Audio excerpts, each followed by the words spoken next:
kegiatan pemantik. Kutipan.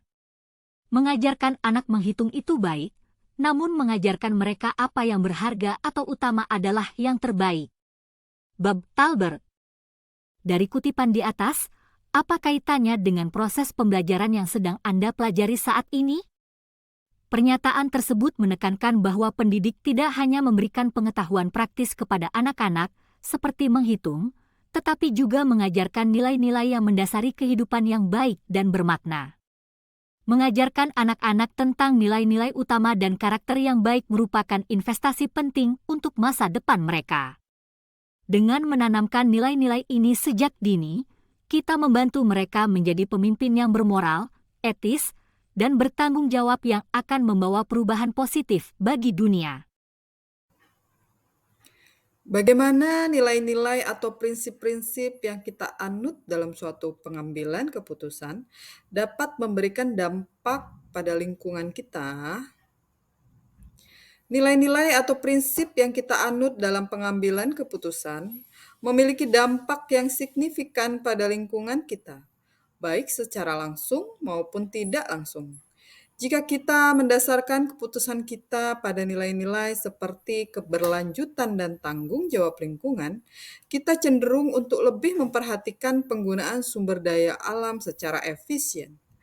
Nilai-nilai seperti kerjasama dan saling menghormati dapat mendorong pembentukan kemitraan di antara warga sekolah untuk menangani tantangan lingkungan secara bersama-sama, sehingga dapat memberdayakan potensi lingkungan sekolah menjadi lebih bermanfaat. Bagaimana Anda sebagai seorang pemimpin pembelajaran dapat berkontribusi pada proses pembelajaran murid dalam pengambilan keputusan Anda? Sebagai seorang pemimpin pembelajaran, saya memiliki peran yang penting dalam memfasilitasi proses pembelajaran murid dan membantu mereka tumbuh dan berkembang secara holistik.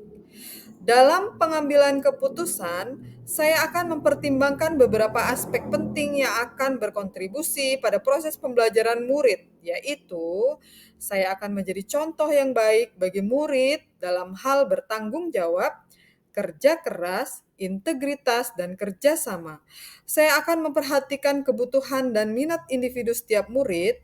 Saya akan memastikan bahwa setiap murid mendapatkan kesempatan yang setara untuk belajar dan berkembang. Dengan kontribusi ini, saya dapat memfasilitasi pembelajaran yang bermakna, inklusif, dan berpusat pada murid, sehingga membantu mereka mencapai potensi yang optimal. Menurut Anda, apakah maksud dari kutipan ini jika dihubungkan dengan proses pembelajaran yang telah Anda alami di modul ini? Jelaskan pendapat Anda. Education is the art of making men ethical. Pendidikan adalah sebuah seni untuk membuat manusia menjadi berperilaku etis. By George Wilhelm Friedrich Hegel. Kutipan tersebut mengandung arti bahwa pendidikan tidak hanya memberikan pengetahuan dan keterampilan kepada murid, tetapi juga membantu mereka mengembangkan nilai-nilai moral dan etika yang kuat. Pengambilan keputusan yang baik tidak hanya tentang memilih yang paling menguntungkan secara praktis atau efisien, tetapi juga tentang membuat keputusan yang sejalan dengan nilai-nilai dan prinsip-prinsip etika, sehingga diharapkan nantinya murid tidak hanya menjadi lebih terampil dalam membuat keputusan yang efektif, tetapi juga lebih mampu membuat keputusan yang mencerminkan integritas, moralitas, dan nilai-nilai yang baik. Rangkuman, kesimpulan pembelajaran, koneksi antar materi.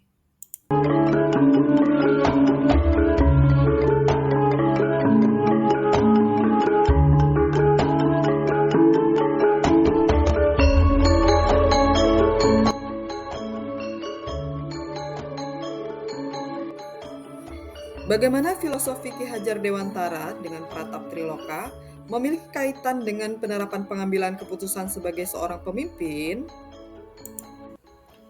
Ki Hajar Dewantara mengajarkan pentingnya pendidikan karakter dalam membentuk individu yang berkualitas. Baginya, pendidikan bukan hanya tentang transfer pengetahuan, tetapi juga pembentukan karakter yang baik. Pratap Triloka yang diajarkan oleh Ki Hajar Dewantara menekankan pentingnya memberi teladan, membangun motivasi, dan memberi dukungan.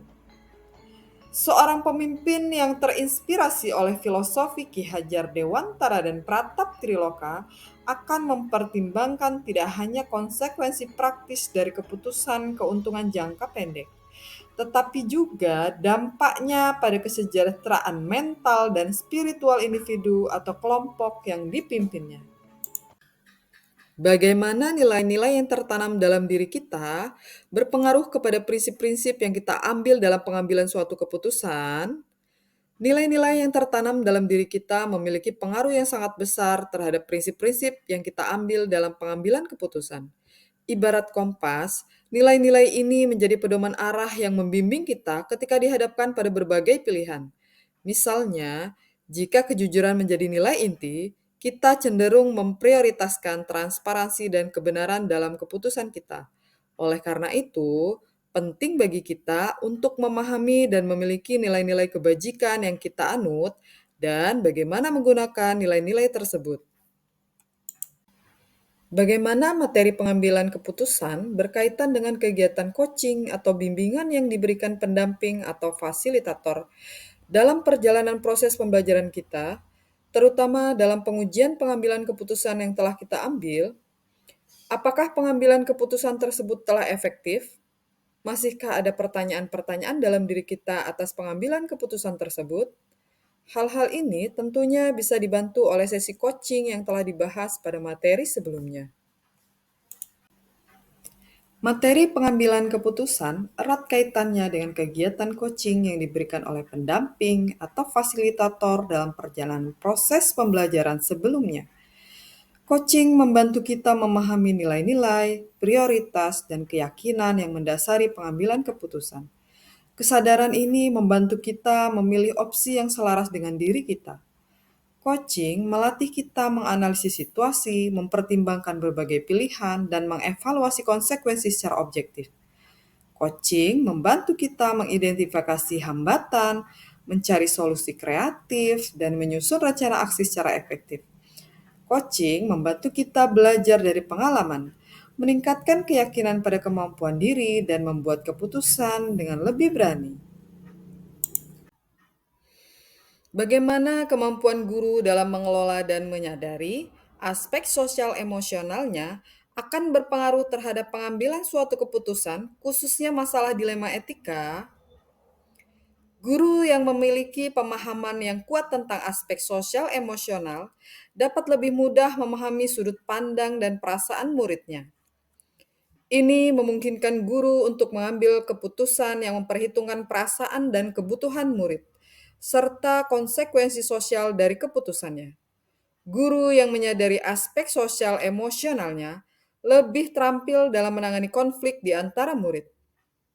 Ketika dihadapkan pada dilema etika, kemampuan untuk menyelesaikan konflik dengan cara yang adil dan empatik dapat membantu guru menemukan solusi yang paling sesuai dengan nilai-nilai etika dan kebutuhan murid. Kemampuan guru dalam mengelola dan menyadari aspek sosial emosionalnya merupakan kompetensi yang penting untuk pengambilan keputusan yang etis. Guru yang memiliki kemampuan ini lebih mungkin untuk membuat keputusan yang adil, berempati, dan bertanggung jawab. Bagaimana pembahasan studi kasus yang fokus pada masalah moral dan etika kembali kepada nilai-nilai yang dianut seorang pendidik? Pembahasan studi kasus yang fokus pada masalah moral atau etika pada dasarnya kembali kepada nilai-nilai yang dianut seorang pendidik. Karena nilai-nilai yang dianut seorang pendidik menjadi landasan pengambilan keputusan dalam menentukan tindakan yang dianggap benar dan salah, membantu pendidik dalam menyesuaikan solusi dengan konteks, dan menjadi contoh bagi peserta didik.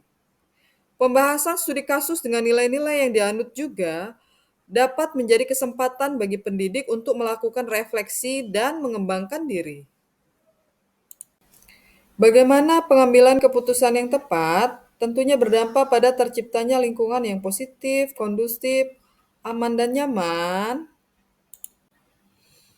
Pengambilan keputusan yang tepat untuk menciptakan lingkungan yang positif, kondusif, aman, dan nyaman dapat dilakukan dengan cara: satu, memahami situasi secara menyeluruh. Diperlukan agar dapat membuat keputusan yang lebih tepat dan terinformasi dengan baik. Dua, mempertimbangkan nilai-nilai yang dianut dalam lingkungan tersebut. Tiga, mengumpulkan informasi sebanyak mungkin. Ini dapat berupa data, umpan balik dari pemangku kepentingan, dan nasihat dari para ahli. Empat, mempertimbangkan semua pilihan yang tersedia untuk berpikir kreatif dan mencari solusi yang inovatif. 5. Pilih opsi yang paling mungkin untuk mempertimbangkan kebutuhan dan keinginan semua pihak. Dan pastikan keputusan tersebut adil dan seimbang. 6. Mengkomunikasikan keputusan yang telah diambil kepada semua pihak yang berkepentingan dengan cara yang jelas dan ringkas. 7. Tetapkan rencana untuk melaksanakan keputusan tersebut dan pastikan semua orang tahu apa yang diharapkan dari mereka. 8. Evaluasi efektivitas keputusan setelah beberapa waktu. Apakah tantangan-tantangan di lingkungan Anda untuk dapat menjalankan pengambilan keputusan terhadap kasus-kasus dilema etika ini? Adakah kaitannya dengan perubahan paradigma di lingkungan Anda? Beberapa tantangan dalam pengambilan keputusan terkait dilema etika di lingkungan yaitu adanya pertimbangan dampak keputusan yang mungkin akan merugikan salah satu pihak, sehingga menjadi pertimbangan yang berat dalam memutuskan. Adanya tekanan untuk mematuhi peraturan, sehingga tercipta dilema yang memaksa untuk berpikir lebih jauh. Dan adanya beberapa pihak yang tidak sepenuhnya setuju dengan pengambilan keputusan kita, sehingga akan memberikan sedikit hambatan dalam penerapannya. Hal ini ada kaitannya dengan perubahan paradigma, sehingga menuntut kita untuk mengembangkan keterampilan baru dalam pengambilan keputusan, seperti kemampuan beradaptasi, berpikir kritis, dan berkolaborasi dengan orang lain. Apakah pengaruh pengambilan keputusan yang kita ambil ini dengan pengajaran yang memerdekakan murid-murid kita? Bagaimana kita memutuskan pembelajaran yang tepat untuk potensi murid kita yang berbeda-beda? Ketika kita membuat keputusan yang memungkinkan murid untuk belajar secara mandiri, mengeksplorasi minat mereka sendiri, dan mengembangkan kreativitas mereka, kita memfasilitasi pengajaran yang memerdekakan murid. Pengajaran yang memerdekakan murid menekankan pemberian tanggung jawab pada murid untuk mengambil peran aktif dalam proses pembelajaran. Hal ini dapat dilakukan dalam pembelajaran berdiferensiasi di kelas.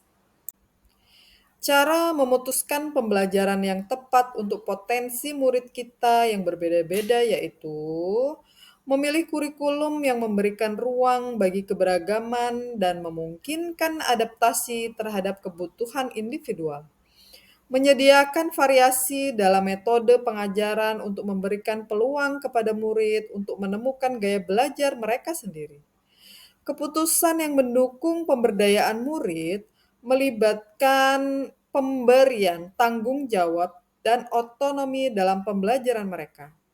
Kita harus memfasilitasi lingkungan yang mendorong murid untuk bertanya, berpendapat, dan berpartisipasi aktif dalam diskusi, yaitu dengan menerapkan pendekatan diferensiasi untuk memberikan dukungan kepada murid. Bagaimana seorang pemimpin pembelajaran dalam mengambil keputusan dapat mempengaruhi kehidupan atau masa depan murid-muridnya? Seorang pemimpin pembelajaran memiliki peran kritis dalam membentuk kehidupan dan masa depan murid-muridnya melalui pengambilan keputusan yang cermat dan berfokus pada tujuan pembelajaran jangka panjang. Keputusan terkait kebijakan pendidik seperti metode pengajaran, kurikulum, dan evaluasi mempengaruhi pengalaman belajar siswa. Keputusan untuk mendorong inovasi dalam menggunakan teknologi membuka peluang baru bagi pengembangan keterampilan yang sesuai dengan tuntutan masa depan. Pembentukan budaya yang positif menciptakan lingkungan yang merangsang eksplorasi dan motivasi belajar murid untuk memiliki karakter positif dalam dirinya. Apakah kesimpulan akhir yang dapat Anda tarik dari pembelajaran modul materi ini dan keterkaitannya dengan modul-modul sebelumnya? Keterkaitan pengambilan keputusan dengan materi sebelumnya yaitu: 1. Pratap Triloka yang diajarkan oleh Ki Hajar Dewantara menekankan pentingnya memberi teladan, membangun motivasi, dan memberi dukungan. Ini berarti pendidik harus mengarahkan dan memberi dorongan kepada murid untuk berproses dan berkembang tidak hanya jangka pendek, tetapi dampaknya pada kesejahteraan mental dan spiritual individu atau kelompok yang dipimpinnya. 2. Pengambilan keputusan yang bijaksana oleh guru penggerak menjadi refleksi dari nilai-nilai dan peran guru penggerak yang telah dipahami dan dijalankan dalam pembelajaran di sekolah. 3. Guru penggerak harus mempertimbangkan visi pendidikan mereka saat membuat keputusan, memastikan bahwa keputusan tersebut berfokus pada kebutuhan murid dan berkontribusi pada pencapaian visi pendidikan yang ideal. 4. Pengambilan keputusan yang berlandaskan nilai-nilai positif merupakan kunci untuk menumbuhkan budaya positif di lingkungan sekolah. Budaya positif menciptakan suasana yang kondusif bagi murid untuk belajar dan berkembang dengan optimal. 5. Pengambilan keputusan yang tepat dan konsisten dapat membantu guru menerapkan pembelajaran berdiferensiasi di kelas. Pembelajaran berdiferensiasi memastikan semua murid memiliki kesempatan yang sama untuk belajar dan berkembang. 6. Pendidik harus memahami kebutuhan belajar dan kompetensi sosial emosional murid saat membuat keputusan sebagai pemimpin pembelajaran. 7. Coaching merupakan keterampilan yang sangat penting bagi pendidik dalam membantu murid mengevaluasi keputusan mereka dan memprediksi hasil serta pilihan dalam pengambilan keputusan. 8. Pengambilan keputusan yang baik tidak hanya mempertimbangkan aspek-aspek praktis, tetapi juga nilai-nilai etika dan moral yang mendasarinya. Memahami dilema etika dan bujukan moral adalah langkah penting dalam memastikan bahwa keputusan yang diambil mencerminkan integritas, nilai-nilai, dan prinsip-prinsip moral yang baik. 9. Pembelajaran materi pengambilan keputusan memperkuat pemahaman tentang bagaimana membuat keputusan yang baik, sistematis, dan terinformasi. Melalui prinsip, paradigma, dan langkah-langkahnya, kita dapat meningkatkan kemampuan dalam mengelola kompleksitas dan ketidakpastian dalam membuat keputusan. Sejauh mana pemahaman Anda tentang konsep-konsep yang telah Anda pelajari di modul ini, yaitu dilema etika dan bujukan moral, 4 paradigma pengambilan keputusan, 3 prinsip pengambilan keputusan, dan 9 langkah pengambilan dan pengujian keputusan. Adakah hal-hal yang menurut Anda di luar dugaan? Setelah mempelajari modul 3.1 ini, saya semakin paham adanya kasus-kasus yang sering terjadi di sekolah untuk memetakan terlebih dahulu dalam kategori dilema etika atau bujukan moral, melihat prinsip dan paradigma yang terjadi, kemudian menerapkan 9 langkah pengujian pengambilan keputusan. Namun, ada beberapa hal yang di luar dugaan, yaitu kasus yang terjadi di lapangan biasanya lebih kompleks dari teori yang dipelajari, seperti adanya pertimbangan moral yang rumit atau tekanan situasional yang tidak terduga. Bujukan moral bisa datang dari berbagai arah dan dalam berbagai bentuk, dan mengelolanya dengan efektif memerlukan kepekaan dan kebijaksanaan yang lebih dari yang diharapkan. Meskipun pengujian 9 langkah merupakan langkah yang ideal dalam pengambilan keputusan, namun dalam penerapan kasus-kasus nyata memerlukan adaptasi dan penyesuaian. Ini menjadi tantangan tersendiri untuk melakukannya. Sebelum mempelajari modul ini, pernahkah Anda menerapkan pengambilan keputusan sebagai pemimpin dalam situasi moral dilema? Bila mana pernah, apa bedanya dengan apa yang Anda pelajari di modul ini? Saya pernah menerapkan pengambilan keputusan sebagai pemimpin pembelajaran pada kasus moral dilema. Sebelum mempelajari modul 3.1 ini, saya tidak terlalu mempertimbangkan nilai-nilai kebajikan saat membuat keputusan. Sedangkan setelah mempelajari, saya akan lebih mampu mengintegrasikan nilai-nilai kebajikan dalam keputusan. Dulu, saya belum memetakan kasus pada dilema etika atau bujukan moral. Kemudian belum mengaitkan kasus dengan prinsip dan paradigma dan hanya melakukan pengujian dengan 3 langkah saja. Tetapi setelah mempelajari modul 3.1 ini, saya mulai mengembangkan pemahaman dan keterampilan analisis tentang cara pengambilan keputusan yang efektif yang dapat dilakukan dalam konteks moral dilema, yaitu dengan analisis konteks kasus, prinsip dan paradigma, kemudian melakukan 9 langkah pengujian dan disesuaikan dengan konteks kasus yang terjadi. Bagaimana dampak mempelajari konsep ini buat Anda? Perubahan apa yang terjadi pada cara Anda dalam mengambil keputusan sebelum dan sesudah mengikuti pembelajaran modul ini? Dampak perubahan yang terjadi pada diri saya setelah mempelajari modul 3.1 ini adalah saya menjadi lebih sadar akan aspek etika dalam pengambilan keputusan, merasa lebih peka terhadap implikasi moral dari tindakan dan lebih berhati-hati dalam mempertimbangkan nilai-nilai etika saat membuat keputusan. Materi ini membantu saya untuk mengadopsi pendekatan yang lebih sistematis dalam pengambilan keputusan. Saya dapat mengenali langkah-langkah yang diperlukan untuk membuat keputusan yang baik dan lebih terorganisir dalam memproses informasi. Saya menjadi lebih fleksibel dalam berpikir dan lebih terbuka terhadap ide-ide baru atau cara pandang yang berbeda dalam menyelesaikan masalah. Kemudian saya lebih cenderung untuk mempertimbangkan dampak jangka panjang dari tindakan dan berusaha untuk membuat keputusan yang memberikan manfaat yang lebih besar secara keseluruhan. Seberapa penting mempelajari topik modul ini bagi Anda sebagai seorang individu dan Anda sebagai seorang pemimpin? Mempelajari modul pengambilan keputusan berbasis nilai-nilai kebajikan sangat penting bagi saya karena, sebagai individu, satu, dapat memperkuat kemampuan analisis dan berpikir kritis. Dua, menjadi lebih percaya diri dalam mengambil keputusan karena sudah mempertimbangkan semua faktor yang penting. Tiga, semakin mampu menghadapi kasus yang terjadi dengan pengambilan keputusan yang tepat. Sebagai pemimpin, satu, mampu membuat keputusan yang lebih bijaksana dan adil berdampak positif pada tim dan organisasi. Dua, dapat membuat keputusan yang terstruktur, yang dapat mengurangi kemungkinan membuat keputusan yang merugikan, sehingga memperkecil penyesalan dan kesalahan dalam organisasi. Tiga, dapat mengambil keputusan yang fleksibel dan adaptif sehingga membawa tim maju dan beradaptasi dengan perubahan yang efektif.